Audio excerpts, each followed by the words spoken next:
আসসালামু আলাইকুম রহমতুল্লাহি তাআলা ওয়া বারাকাতুহু। আজ আমাদের মধ্যে অনেকই যুবক কি করছে, ক্রিকেট নিয়ে এত হইচই যে বলার বাইরে।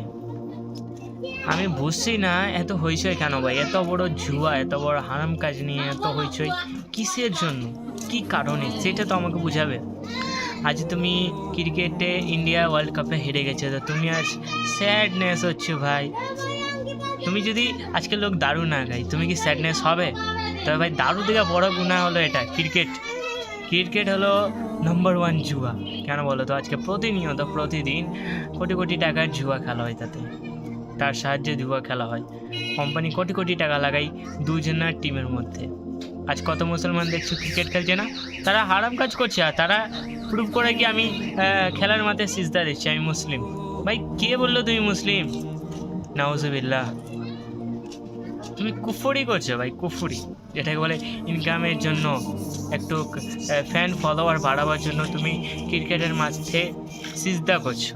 এটাকে ফ্যান ফলোয়ার বাড়ানোর একটা ট্রিক বলা হয়। আর তুমি যুবক হলো হ্যাঁ মুসলিম, কোথায়কার আমরা মুসলিম ভাই? আমরা যতক্ষণ 5 ওয়াক্ত নামাজই না হচ্ছি, মুসল্লি না হচ্ছি, ততক্ষণ আমরা মুসলিম না।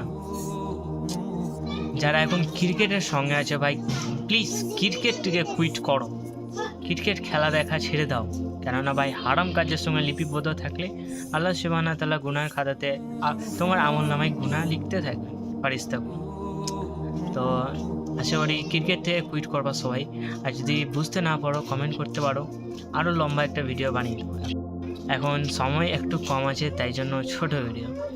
তো সবসময়ের মতো একটাই কথা, আমরা মানুষের মতো থাকবো, দুঃখের সময় মানুষের পাশে থাকবো, এটাই তো আমাদের আসল পরিচয়। সব পরিবর্তন ভিডিওতে দেখা হচ্ছে। আসসালামু আলাইকুম, আল্লাহ হাফিজ।